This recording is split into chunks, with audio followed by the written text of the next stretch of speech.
There is nothing like being born into a wealthy family.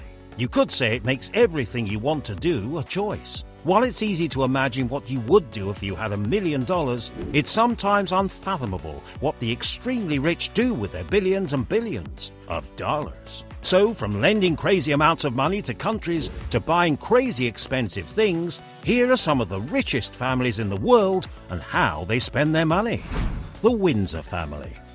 We don't want to sound cliché, but we will be remiss not to start with the most popular family on the planet, the Windsor Family.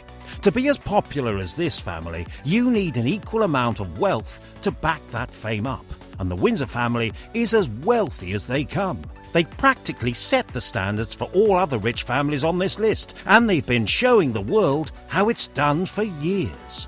For all their fame and money, the Windsor family doesn't lack power, and they're arguably the most powerful family in the world today. The Windsor family, popularly known as the British Royal Family, controls the affairs of more than 15 countries. Their fame and power stretches far beyond the United Kingdom, reaching countries like Australia, New Zealand, and even countries in Africa. For context, Queen Elizabeth II appears on at least 33 different currencies. The Windsor family owns what is known as the Royal Collection, the largest private art collection ever. It comprises a ridiculous 1 million items. It boasts 7,000 paintings, 450,000 photographs, and 700,000 works of art, which includes all things artsy, from armour to jewellery. According to Forbes, the Windsor family is worth a ridiculous $28 billion. But as you may have guessed, this isn't a true reflection of just how much this family has at their disposal. But how do they have so much? What is the secret of their wealth? The Windsor family keeps a lot of things on a low, so it's hard to say where all their money comes from. But a fraction of it comes from a trust known as the Crown Estate. This is basically a collection of lands and other assets accessible to the royal family alone. It comprises about 263,000 farmed acres, many of the buildings in central London, and half of the UK shoreline. In 2019, the Crown Estate was estimated to be worth $17.4 billion.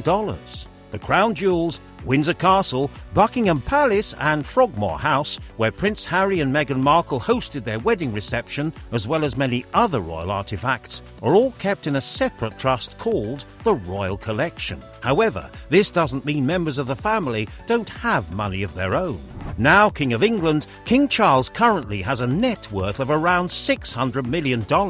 His successor, Prince William, is already worth $100 million, and the money trail continues down the line in that manner to every member of the Windsor family. We could make an entire series just talking about how much money the Windsors have and how they spend it. Hold on, apparently there is already a series like that, and it's called The Windsors. There goes our Emmy. Next up we have the Rothschild Family.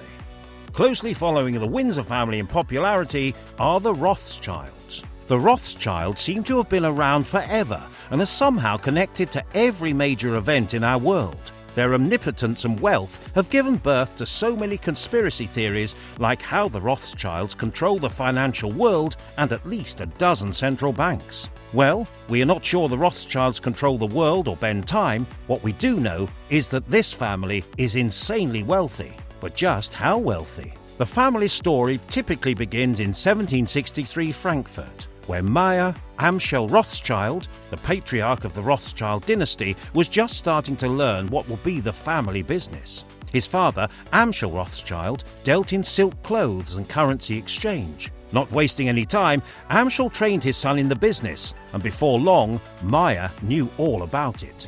Unfortunately, Meyer lost both his parents to smallpox at the tender age of 12.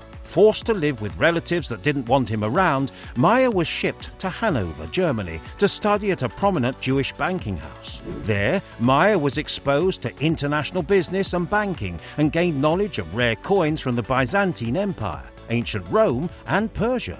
At the age of 19, Meyer returned to Frankfurt to join his brothers in the family trading business. With his experience from Hanover, Meyer started dealing rare coins and soon won the favour of Prince Wilhelm of Hesse. When Prince Wilhelm came into power, he appointed Meyer as his court Jew. You see, back then every wealthy person had a court Jew who helped manage their money and assets and prevented them from drinking themselves into poverty.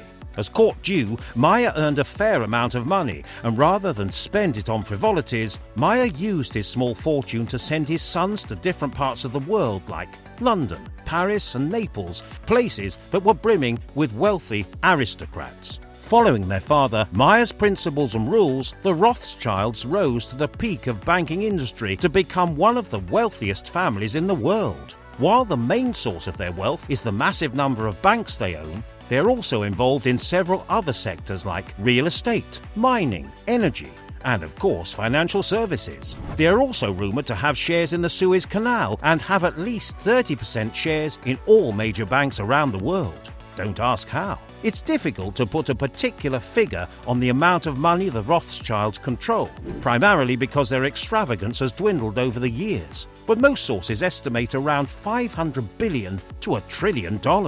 How incredible is that? These guys lend to countries, so it's not crazy to think they have this much. What's crazy is how the Rothschilds are able to keep their personal lives and just how much they have on the down low. However, we are able to get glimpses every once in a while. The Rothschilds love gold much like Smaug, and Smaug have a tremendous amount of it. The Rothschilds also have heavy interest in real estate too and have made a fair amount of investment in that sector. This family has mansions, estates and chateaux scattered across the globe. You name the place and they show you their place. One time, the Rothschilds sold a piece of land the size of Manhattan for $112 million. The amount of money this family has is almost frightening. With that sort of money, it's hard to keep quiet. So you would forgive Nat Rothschild for buying a super yacht, the Planet 9, for over $100 million and a private jet worth more than $60 million. Just in case you were wondering, there's a movie about them too.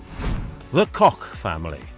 The Kochs have Koch Industries. What is that? Well, it's only the second largest privately owned industry in the United States, and you'd never guess their annual revenue. Did you guess $50 billion? Then you'd be wrong, because Koch Industries take a ridiculous $110 billion each year.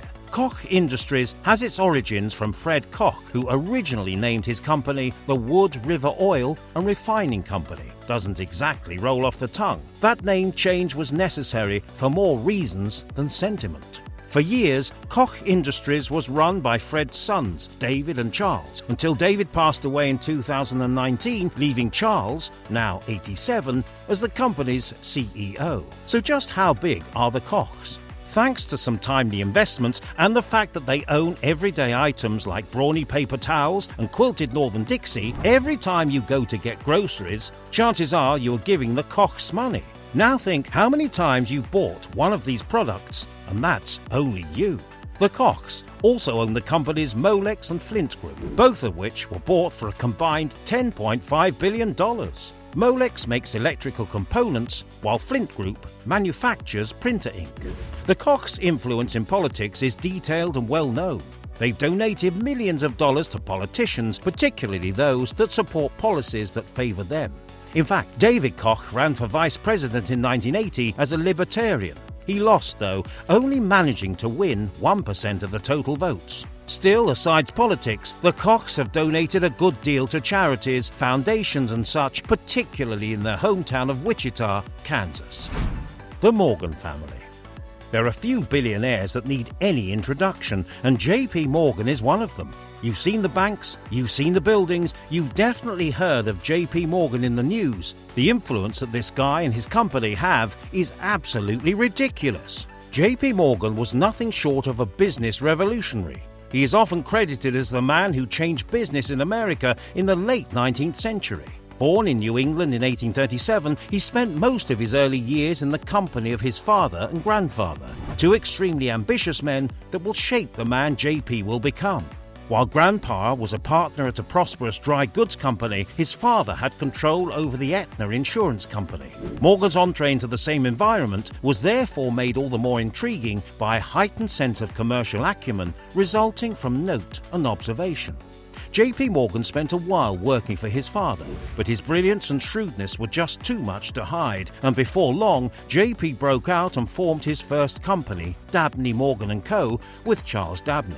But it wasn't until JP formed a partnership with Philadelphia banker Anthony Drexel to create JP Morgan & Company that things began to really take off. During his time, JP was able to amass an incredible $25 billion, which he used wisely. JP was nothing short of a genius, and he used his power, money, and influence to balance out the American markets during the economic crisis of the time, especially in 1907. Not all heroes wear capes. JP Morgan will go on to do some really big boy stuff like loaning the American government $60 million. Like most of the other billionaires on our list, JP was heavily criticized for his methods, with some claiming he was manipulating America's financial system for his benefit. While they may be right, if you had the power to do so, wouldn't you? JP Morgan was key to organizing the US Steel, General Electric, and many other industries. He also financed the construction of railroads, and at some point, he controlled a sixth of the railroad in America.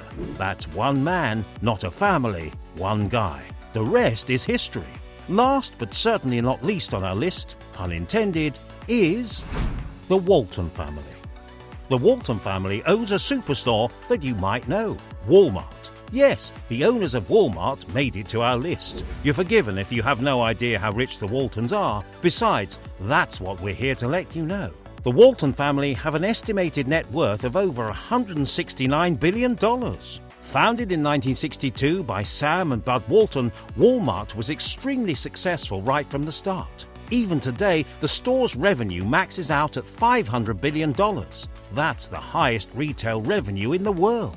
The family also has a strong influence on political proceedings, with the Walton family donating up to $630,000 to Republicans back in 2008. But it seems not all the members of the family are on the same page, as the wife of late John Walton, Christy Walton, is an avid supporter of the Lincoln Project, an anti-Trump Republican group, and has donated more than $100,000 in support of the group. She has also donated to candidates such as Libertarian Gary Johnson, Democrat Joe Manchin, and Republicans Herman Cain, Mitt Romney, and Liz Cheney. The son of Christie and late John Walton, Lucas Walton inherited a 4% stake in the company and currently has a net worth of $22.6 billion, making him one of the youngest billionaires in the world. Which family do you think is the most powerful? Be sure to leave a comment and subscribe to see more exciting videos like this one.